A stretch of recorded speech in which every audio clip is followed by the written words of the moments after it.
and good morning to all of our attendees and viewers. Welcome to this Appalachian State University Transfer Overlook event. My name is Marco Fonseca, and I am one of the assistant directors in the Office of Intercultural Student Affairs. I've been in my role now for a little bit over a year and a half, but I've been at Appalachian for close to 15 years as a undergrad, a graduate, and then as a professional. So I've been here for a long time, and I'm very fortunate to have been here for a long time. A lot of students want to remain in this area and in Boone, and I was one of the fortunate ones that after graduation was able to continue to stay in this area. So welcome to all of you. And I'll let our student presenter to allow him to introduce himself at this moment.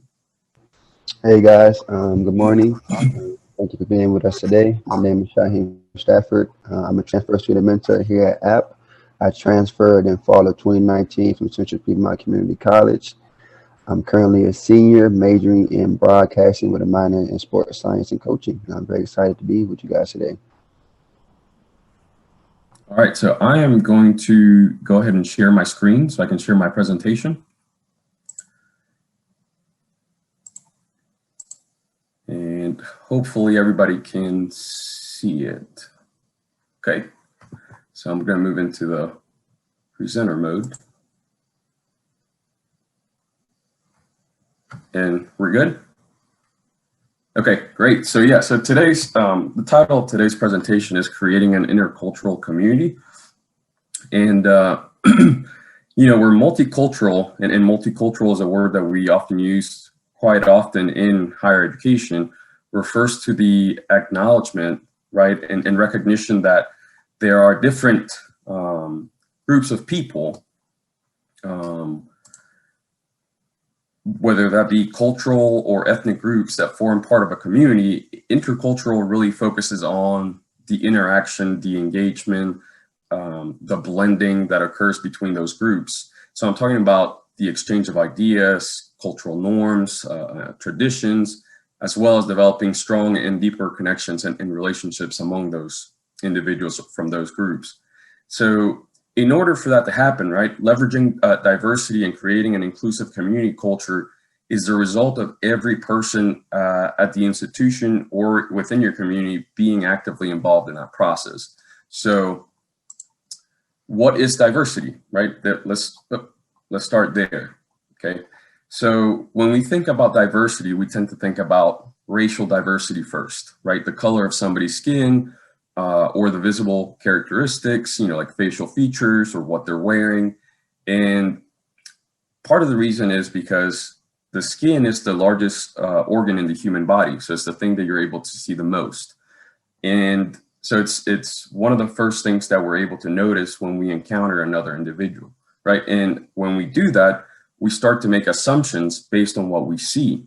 And then the biases that we have developed over time through our experiences or what others have shared with us about that particular individual or how those individuals look. And so the concept of diversity is one that encompasses acceptance and respect. It means understanding that each individual is unique and recognizing our individual differences. And this can be done along a number of different dimensions, right? So as I mentioned earlier, race is one, ethnicity, our gender, our sexual orientation, our socioeconomic status, our age, our physical ability, our religious beliefs, our political affiliations, and a number of other ideologies, right? And so, but what's important is that we embrace the exploration of all these differences in a safe, positive, and nurturing environment. And it's about understanding each other and moving beyond simple recognition and tolerance to really embracing and celebrating the rich dimensions of diversity that we each bring to our communities. So let me give you an example, right? If someone is used to being othered, meaning that they don't fit with the majority, it's difficult for that individual to fully be themselves in the space that they're occupying, right? And what happens is folks come into that space, they realize that they're not accepted being who they truly are. So they find ways to assimilate, and effectively, they make their person, which means, or it involves code switching, right? That depending on who we're interacting with, we change the way that we interact. So we lose a little bit of our essence in that sense. And so what ends up happening is you don't really get the benefit of that would-be diversity, right? What you ultimately get is somebody who's trying just to fit in, putting on a suit or putting on a facade, right? The value of diversity is someone being able to come into that space and doing things the way that it suits them, dressing the way that they want to dress, talking the way that they want to talk, interacting with people how they interact with people, and still being able to perform at a high level and produce and add value to their work environment respectfully. And so if I can do that and people see that, right, the next person that comes into that space who has a similar experience to me or is like me is going to have an easier path becoming a part of that group, and it becomes a wider space for all. Okay.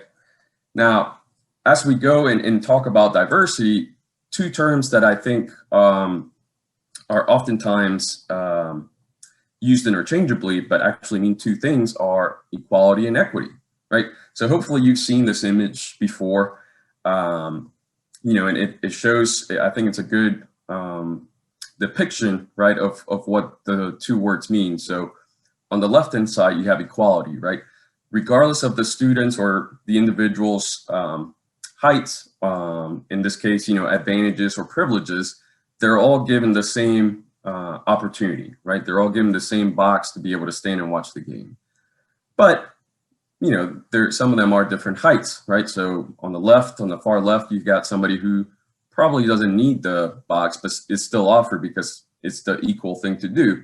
But on the far right, you have somebody, because of their height disadvantage, who's unable to still see the game, even with the resources that have been given to him. Equity, right, on the right-hand side, tries to realign those disadvantages and privileges that some other people have and that some other individuals don't. And so, if you like, think of this in terms of perhaps health insurance, right? Everybody has to some degree, have health insurance. Not everybody does, but if you think on the left-hand side, right, some people have really good coverage. Some people have pre-existing conditions. Some people are still under their parents' insurance, right? So we have a wide variety of cases of health insurance, and everybody, you know, can pay for one. But again, depending on your situation, right, you may have to pay more. Maybe you don't have to pay anything because it's covered under your parents, or you have a really good job that is able to provide you really good benefits, right? Now, on the right, ideally, you know, we would want to see that those individuals that have more needs have more resources and opportunities to have the care that they require. And ideally, right, again, equity means realigning those privileges and advantages. And ideally, we would want to get to liberation, where, again, in this case, or for this example, you know, health insurance, right, we maybe we would adopt a more modern or communal system where healthcare becomes a universal benefit to everybody. You know, countries in Europe that have that. So that's why you see the barrier or the fence being lifted, right? So on the far right, liberation would mean, again, in this case, everybody having equal access to healthcare, regardless of their advantages, disadvantages, privileges, and of the sort. So hopefully that makes sense. Now, most institutions have an office like the Office of Intercultural Student Affairs, right? It could be their diversity office, their equity office, or any other sort of titles that address, you know, equality and equity for the students and for the population that is on our campus. The goal of our office is to contribute to the academic mission of the university, and we want to be a resource to all of our students, to all of our faculty, our staff, our administrators, our members of Appalachian as a whole, or our institution, right? However, our office does tend to work closely and more specifically with students from marginalized or underrepresented populations, providing three main services, right? And the first one is mentoring. And that means sharing knowledge and social capital, right? Benefits derived from interactions between members of our community, and providing emotional and mental support, acting as guides through their college experience and professional development over the course of their time at the institution. And many of the students we work with tend to be first generation and need support adapting and navigating through the intricacies of college life because their parents or their guardians may have never been through the college process. So they never had that sort of instruction or that knowledge to be passed on to them onto how to navigate the college life, right? Now, the second one is advocacy. And this means educating students how to speak and act on their own behalf and that of others. So we're empowering them to recognize their agency, their capacity to be independent, to be active, to make informed and voluntary decisions based on their knowledge and based on their experience. And we showed them how to organize. We showed them how to protest. We showed them how to demand policy change. We showed them how to communicate professionally. At times, it may require us championing and promoting and fighting for their interests in case they haven't reached that capacity or in confidence yet. So advocacy is a big part of what we look to do with our student population. And then the last one is community affirmation, right? So helping them develop and find a sense of belonging through our cultural events and groups, our academic programs, and our clubs and organizations on campus, right? So college is a time of personal discovery and sort of coming into your own for most. And we want to foster a community culture that is receptive to our students' beliefs, to their opinions, to their practices, and to their values, so that we can engage in constructive dialogue, right? So through these three pillars, we help students develop an appreciation for diversity, right? Which, as we discussed a few moments ago, it's recognition of difference in a specific environment, and to become more aware of who they are and what they're about, and to advance their cultural intelligence, okay? Now, along with our office, we also have a couple of cultural centers. Our office oversees 3 identity-based outreach centers. And again, you'll find these centers in most campuses, right? So the first one for us is the Henderson Springs LGBT Center, which officially opened in October of 2008 and was founded to provide resources, support, information, in a welcoming atmosphere for LGBT individuals and their allies. Next, we have the Women's Center, which was founded in 1998, and it is the only completely volunteer-ran women's center in the state of North Carolina committed to educating Appalachian community and empowering women and girls in our area. And then last but not least, we have the Multicultural Center, which was founded in 1995, and it is the oldest of the 3 centers that serves as a connection point for all of ASU's intercultural clubs and promotes diversity and inclusion through educational and social programming. Now, typically you will find these centers near the Office of, again, Equity and Diversity, or Intercultural Student Affairs in our case, and sometimes you'll find them in one of the main buildings, like the student union of an institution. And so they tend to be very accessible. They're all meant to provide educational resources, support, and information on best practices and welcoming environment for those who hold that particular identity. They all host their own major programs and events throughout the year. And the best part to me is that they're all operated by student volunteers, which is a great way for new students to get involved on campus, right? It's a good way to see what's happening at the campus that you are at, and a great way to meet other like-minded individuals. It's a good way to network and to just become a closer part of the campus community. So some of the initiatives that we have on our campus, right? And again, these can be found at all, most institutions will have similar events, but Ascend is a supplemental orientation program that we host in order to welcome, again, particularly students from underrepresented, marginalized backgrounds, so that they get familiarized with campus and get to meet other students from similar backgrounds prior to school kicking off their regular orientation program right before school starts. AOISA, which stands for Affiliated Organizations of Intercultural Student Affairs, is a group that I will be discussing in the next slide, but essentially it brings together all the intercultural organizations that are on our campus, all the student intercultural organizations that are on our campus. So I'll talk about that one in just a second.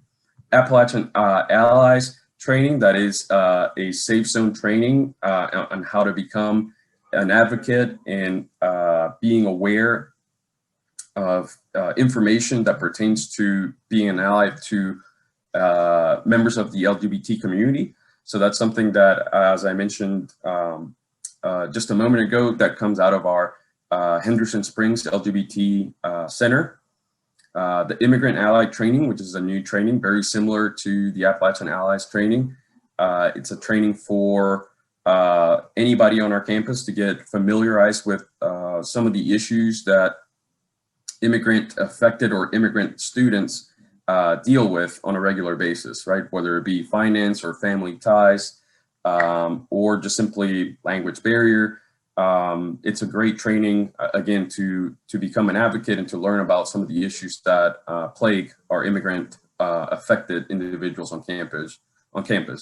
Then we have Heritage Month celebrations. This is for identity-based groups or populations, right? So Hispanic Heritage Month from September 15th to October 15th, Black History Month in February, Women's History Month in March, Asian History or Asian Heritage Month in May, Native American Heritage Month in November, right? So celebrating all the different cultural groups that we have on our campus. We have the Multicultural Leadership course, which is ran through our leadership minor. So that's a great way for you to have some academic component to the whole intercultural community that we are discussing. It's really important that you have different perspectives, right? Not just externally from the classroom, but in the classroom, because that's when you learn the best, right? If everybody was in the same classroom and everybody had the same experience and came from a similar background, you would probably get a very sort of monotone response, right? But having people from different walks of life and different backgrounds and different experiences in the classroom really creates and leads to ingenuity, because you have so many different perspectives, right, that kind of come and meet together, and you're able to see things and explore things from different views. And that's how you're able to come up with different answers to similar problems, right? Everybody sees things a little bit different depending on their life experiences and their lenses. So something else that we tried to help with is housing accommodations. So for those individuals who identify as non-binary or as trans, you know, and want to be comfortable living on campus, we try to work with the Department of Housing or Housing in general, and see if we can pair them up with people who have similar identities so that they feel comfortable living on campus based on their identity. Now, on the right-hand side, you can see we have other specific events, you know, like MLK speaker. Every year we try to bring somebody at the beginning of the spring semester that will provide, you know, words of encouragement, that talk about history, that talk about the fight that has had to go, sorry, that people have had to go through in our country and around the world because of race, particularly in this case, African Americans or people of color, and which is a great event. We typically have it in our big sort of auditorium. This past year, we were able to do a very collaborative effort with several institutions and do it via Zoom, which I thought went really well. But yeah, essentially every year we try to bring somebody within that community to remind us of the struggles and the fight that still occurs for people to have equality in the U.S. and across the world. So we've got a cultural excursion. You know, it was an opportunity to take students to our nation's capital. For many, it was the first opportunity that they had had, and it was a great trip. You know, we got to visit some Smithsonian's, some of the museums, right, that are located in Washington, D.C. that talk about the history of the United States, visiting all the monuments that are located, again, in that area, which is obviously a lot. But overall, just an opportunity for students to learn a little bit more about the history of their nation's capital. Intersect and Equity in Action. These are social justice events.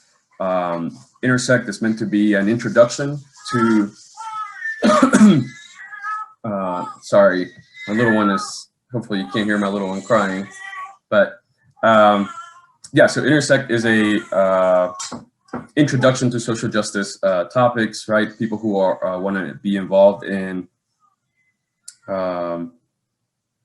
efforts to bring equality and, again, equity, which are subjects that I discussed earlier. Equity in Action is perhaps a continuation of Intersect, where it's more of an action plan. So now that you've learned about social justice, how can you become involved in social justice matters and engagements so that you can continue to propel that fight, you know, for equality on our campus.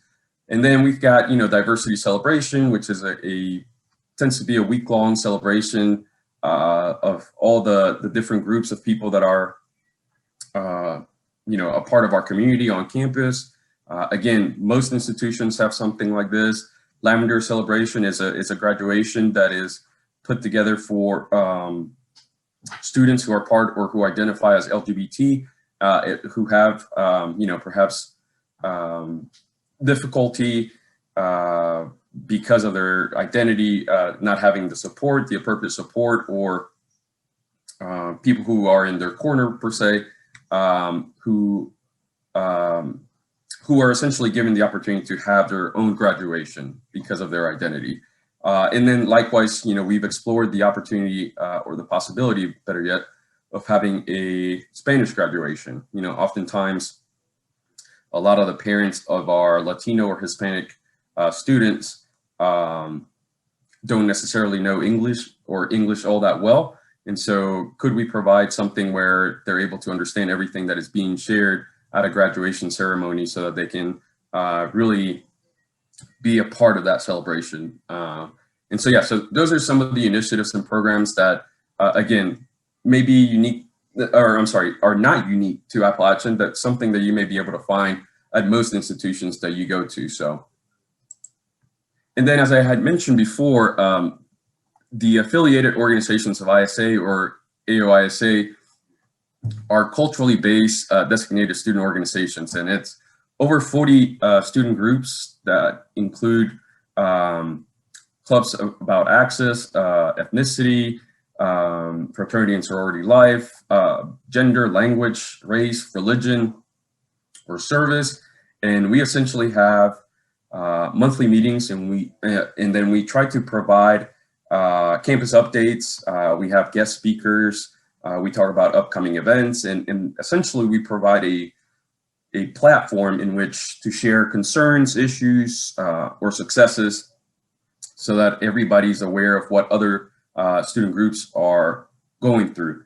And part of it is to, every organization has an advisor, but we act as pseudo advisors, meaning that if they need any support of guidance or any support when it comes to finances, you know, our office is able to provide that type of support. So the funding that we have available is for students to mount programs. So if they want to have some sort of event that requires food, or if they want to bring a guest speaker to campus, you know, we provide the funding to help them make that happen. So again, this is something that most institutions are able to provide their students on campus. Now, so we've talked a little bit about all the different facets that develop, you know, or are integral in creating an intercultural community. Now, in order for us to really understand, right, to have to create an intercultural community, it's really important that we have a distinction on the different dialogues or different conversations that arise from people who are from different backgrounds, right? So we have debate, discussion, and dialogue, right? An intentional dialogue is a means to create an inclusive and cultural community, but we have to understand how we get there, right? And so oftentimes many of the conflicts, the assumptions, the biases, right, and the fears that unfortunately drive bad or angry exchanges or social media posts nowadays, which is something very common, is from a lack of understanding, right? Because we're unable to empathize and put ourselves in the shoes of those that have made those comments.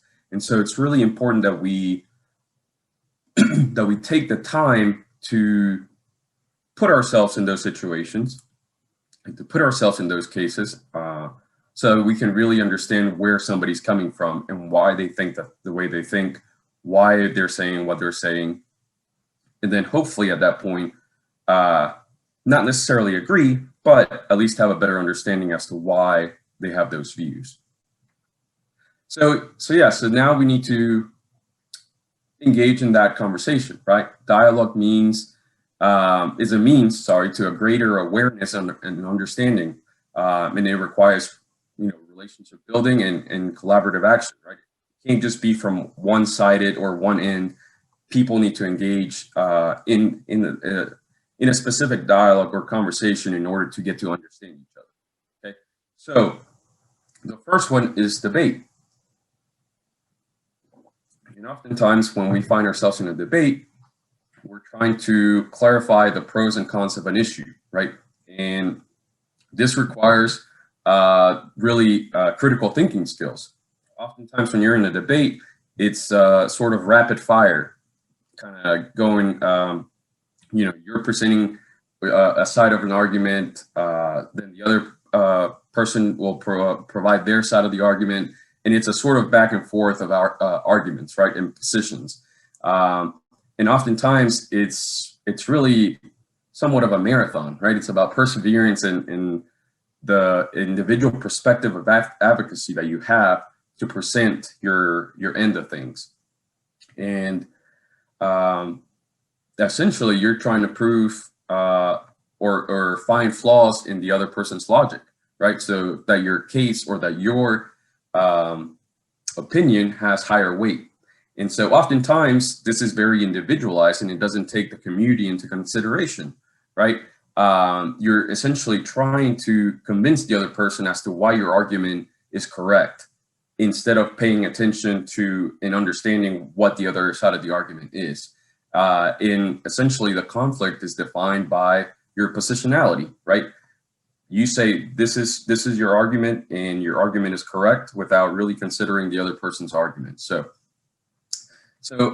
in this slide, Shaheen, if you don't mind, I want to ask you to maybe pick one of these prompts and maybe tell us about, what your experience has been, or if you can think of an example of how this has maybe impacted you in a debate.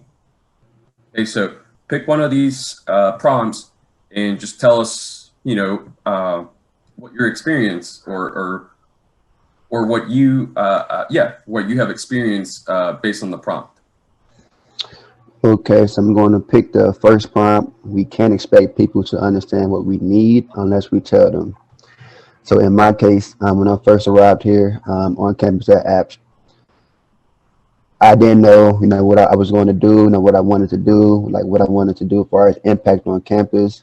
So I went to go talk to some of my professors in my department, and I sort of just sat down and told them my story, where I come from, where I was at previously at community college, where I wanted to major in, my future goals once I leave App.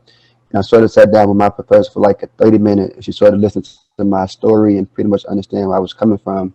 And from there, she sort of connected me with other people here on campus that allowed me to, you know, succeed here, like getting an internship. So she connected me to someone in the communication department who runs App TV here, and I was able to get in contact with him, and I was able to get an internship my second semester here at App, which is crazy, very very quickly. And from there, I just sort of got connected to other people in like Trio, and I went to one of my advisors in Trio, went to her, sat down and spoke with her about my story and what I wanted to do here at App, and it started just branching out to the different resources here on campus. So if you don't speak to people, if you don't ask for help, you know, or guidance, then no one will really understand, you know, what you need. So I found it was imperative for me to really go out and branch out and meet other people. So you have to, you know, ask for help. You know, don't be afraid to reach out. You know, don't be shy. You know, don't be timid, and because it comes a long way. People want to hear your story. You know, so don't be afraid to share your story, your experiences, you know, where you come from, and because they're willing to listen and help you. So that definitely was a good one. Thank you, Shaheen. So yeah, so that's a great example. And just like you were saying, you know, you have to be brave, right? And you have to be somewhat courageous to be able to share that, because sometimes it means being vulnerable, right? You're sharing things about you that are very personal, and sometimes it can be difficult to divulge that to somebody who you don't know or that you don't trust. But hopefully you are in an environment where you see yourself reflected, right, in the population that you're a part of, in the people that you work with, and that provides a conduit for you to be able to share that that experience or to ask for help when needed. So yeah, I think that's a great example. Thanks, Shaheen. So now the second one is discussion, right? So here we're trying to perhaps be a bit more civil. You know, you're trying to generate different perspectives on an issue. It's not so one-sided. It's not so much an argument, right? And it's not argumentative. But you're trying to increase perspective, right? So kind of taking a more holistic approach to your conversation. And of course, always, you know, good practice for critical thinking, right? So why is it that I believe what I believe? Why is it that I say what I say? You know, what in my life has led for me to have this view or this perspective, right? And so you're trying to formulate that and convey that in a discussion, right? So and you perhaps have to weigh or make decisions based on lots of different options that you have, right? It's not, like I said, it's not, this is my stance and that's what you're standing with. You know, that's where the discussion becomes separate or different from a debate, right? And so it requires individuals to be a bit more open-minded, right? In order to understand different perspectives. Sometimes it can be difficult because it's maybe apples talking to oranges, right? It's two different worlds, and that can be conflicting, right? It can be difficult because they're just different. And so they have two ways of viewing the world. And so personalization and contextualization is really important when you're having a discussion, right? Having a good grasp and understanding of, well, what is it that we're discussing, right? And what are we looking to resolve, or what are we trying to get to from this conversation?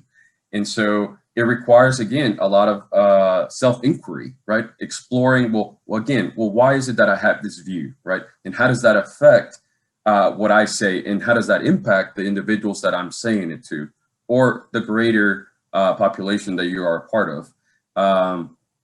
And a discussion tends to be a bit more communal, right? It's not necessarily affecting just you, it's affecting people that are within your sphere of influence or who are part of your work environment. And sometimes, you know, people have similar thinking, sometimes they don't. And I think that's where you have the nuances of that discussion, right? Being able to convey the difference in those opinions and being able to have a civil conversation about, well, this is why I view it this way. And then giving the other individual the ability to say, well, this is why I view it this way. And so again, a discussion becomes a much more civil conversation. And again, yeah, you know, you're recognizing that you may have a conflict, and it's okay to disagree in a discussion. You don't always have to agree. I'll tell you this, you will never learn more from a conversation than when you speak with somebody who has a different view than you. Oftentimes, the trouble that we get ourselves into is not allowing that other perspective, right, to get us emotional, meaning that we feel so strongly about something that we lose our rationale and try to move from a discussion to a debate, meaning that you become defensive, right? And you're trying to prove, oh, well, my view is correct because A, B, C, right? And so I think that sometimes is very difficult. And that's why we have to get to a compromise. You can agree to disagree. You may not see the things on the same way, because you come from two different angles or different perspectives. And so that's really important to keep in mind, particularly as you're gonna walk into a new environment. And so just like in the debate, I wanna ask Shaheen again to take a look at one of our prompts and see if he can tell us and share a little bit about his experience as it pertains to engaging in constructive discussions. So Shaheen, if you could pick one of these, and again, just give us your take and share what you would like to share. Marco, while he's taking a minute to look at them, can I chime in? Absolutely, yeah. Yeah, I feel free. Just give a little feedback from experience. Actually, when I was in graduate school, and it's just oftentimes when you look through someone else's eyes and see the situation, it's just like it's an awakening, basically. And what occurred to me is I never really thought, I grew up in North Carolina. I, always wanted to go to Appalachian State University, and attending there didn't set me outside my element. I was not a minority. So I didn't understand until I was in a graduate class what it felt like and how it seems, trying to adjust to everyone else when you're the minority, or, and I never had that perspective or understanding before. And it made me then want to put myself in that minority group so I could understand more. And does it make you uncomfortable? Yeah, but then it helps you also then to support others when you're not in that situation, but they are. So I just want to share that, looking through someone else's eyes. It's something that was brought up, Appalachian State University is mostly Caucasian. I didn't even think about it being just a Caucasian school because that was not my, experience. That it was common for me, that my, I just wanted to share that really helped me, relate and connect. So yeah, thanks for sharing, Buff. Yeah, I mean, I think that's a great example. In my opinion, it's really important to feel uncomfortable because those are the moments that you will remember, and those are the moments that you're able to grow from. Exactly. You're able to put yourself in a situation where you're like, oh gosh, this is what somebody else must have felt like when, I was in this situation. So again, it provides really good perspective, like you were saying, to be able to put yourself in those situations. And in my opinion, being uncomfortable is a necessary thing for us to grow as individuals. So exactly, yeah. Thank you for letting me share. Yeah, Shaheen, did you want to share anything? Yes. So so growing up, I come from a marginalized community. Grew up in poverty, and one example is I was in high school and I attended an event. I can remember, but during that time I had tattoos, and coming from a community, tattoos usually associated with gang members and things like that, and not knowing who I am just not by talking to me, just on the appearances, it was on surface, and having tattoos at that time, I was sort of judged and looked at differently, and it's and during that time, being a young person, I took it personal, and they just didn't really understand where I come from. So just basing someone off of tattoos, not really knowing their story, and not really understanding where they come from, and just sort of judging them on what's on the surface, can be hard at times for someone. And then being judged in an environment where people looking at you, a certain way, you feel uncomfortable. Um, and people go through that every day, and especially here at App, so not knowing where you come from and just being judged what's just on surface is can be challenging at times. But so shows the some stuff we face as people of color and who come from diverse backgrounds. So. Yeah, I think that's a great example, Shaheen. I know that in certain countries, for example, in Central America, the gang situations is so heightened, right? There's so much criminal activity associated with gang members that in Honduras, for example, a law was passed that if you had tattoos and you were walking and a police officer saw you, they could stop you and interrogate you and hold you for up to 24 hours based solely on the fact that you have a tattoo that is visible, right? Talk about just being judged and stereotype on the surface, right? Without really knowing that individual. And that's, I hate to say it, but that's profiling, right? You're profiling somebody. So I completely understand what you're saying. As a person that has tattoos as well, I know that in a professional world, it's still a very questionable trait. Some people deem it to be unprofessional based on appearance, but that's to me, that's again a matter of perspective, right? What does the tattoo have to do with your work ethic, with your punctuality, with your reasoning, right? It's a way of expressing yourself, and what does that have to do with the type of work that you do? Now, I understand that depending on your profession, it may be, one of those things that needs to be covered, but I think you're absolutely right. I think we're all quick to judge based on what we see, right? And that's part of the conversation that needs to happen in accepting individuals in a diverse and intercultural environment. So great example again. And then the last one, this is dialogue, right? So essentially, this is what we want to get to, right? So having more societal awareness. So we've moved from very individual argument to a more community to a more social aspect of things, right? It's not just about you, it's about conversation that you're having could have an impact on a lot of different people, right? And it's certainly more civil than the previous two. It's a more civil back and forth of understanding where the other person is coming from, and at times means affirming, right? Or regurgitating what you've heard so that you have a clear understanding of what the other person is saying, right? So communication is incredibly clear. Communication, to that matter, is really important when you're having a conversation or a dialogue, right? And there's an emphasis on connected to the knowing, right? So can you accept, right, the similarities and the differences that exist in that conversation and continue to be civil with your conversation in order to move forward to whatever goal you're trying to attain? And so again, personalization is really important.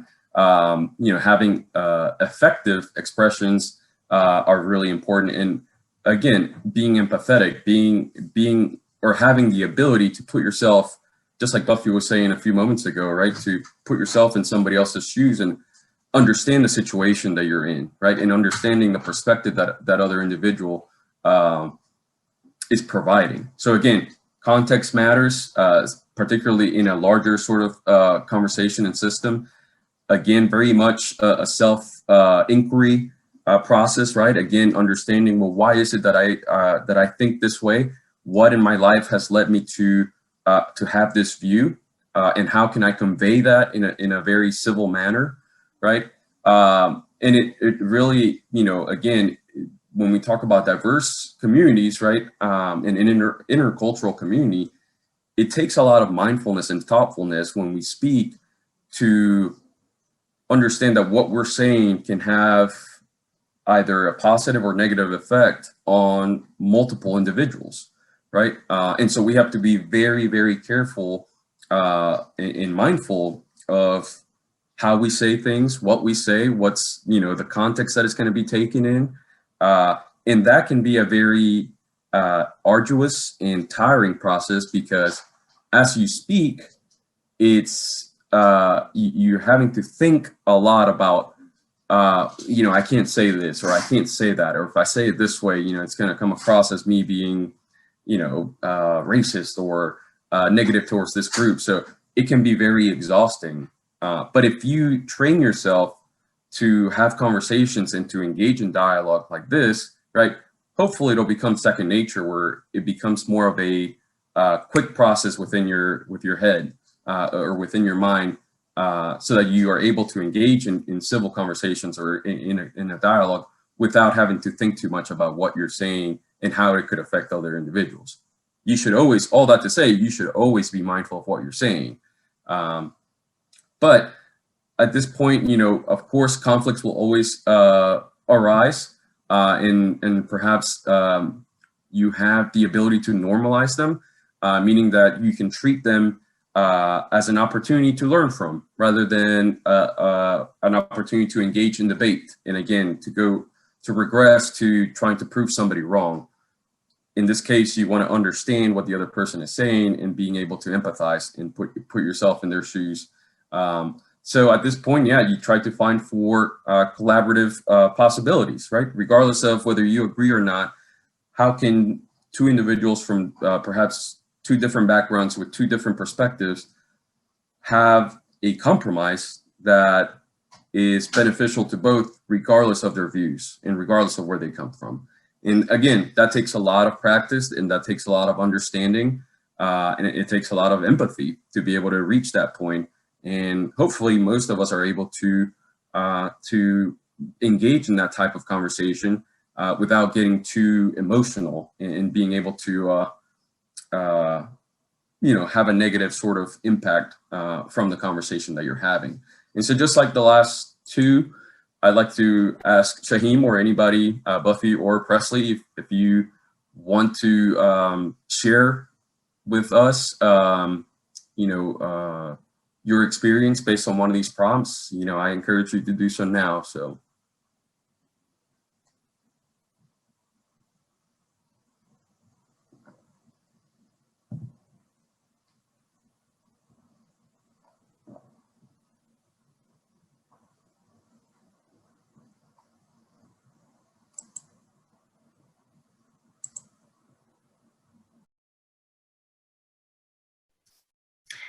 Just from, my experience, and because I did my undergraduate degree at Appalachian, and I always wanted to learn more about other cultures, and I didn't know really kind of what avenue to start kind of tackling that goal for myself.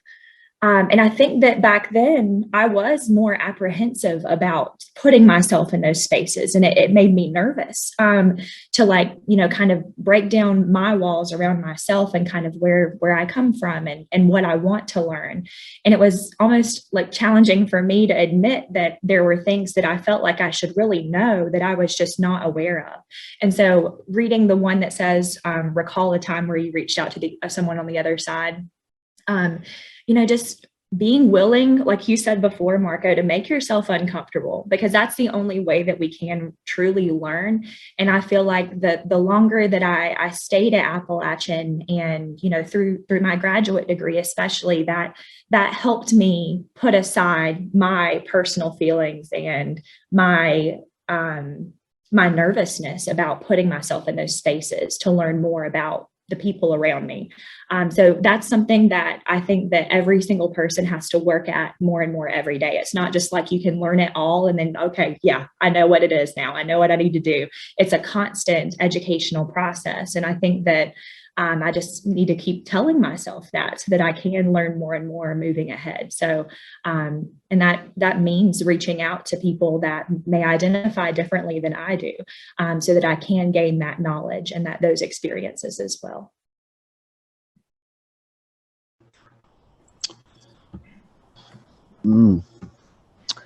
something that I have to explain for the millionth time. Definitely to a few friends who I grew up with, but being that we took different paths, and I'm in college and I'm taking different route to life, and some of my friends don't understand just what it's like to be a college student and to have an internship and to have a work study position and to sort of try to navigate all these things at once. And they don't really understand, that my priorities is my education. And sometimes I miss out on, time with them, and they don't want to take a trip and I can't. So I had to explain a million times that this is what I prioritize most, which is my education, my career, what I'm trying to do with my life. And sometimes they get it, sometimes they don't. And sometimes they get, a little aggravated and mad at me because I don't have the time. They feel like I'm abandoning. So it's like, it's just sort of constantly explaining to them that this is my life. And so this is important. So maybe down the line I have time, but right now, school is my number one priority, so it's something that you have to get used to.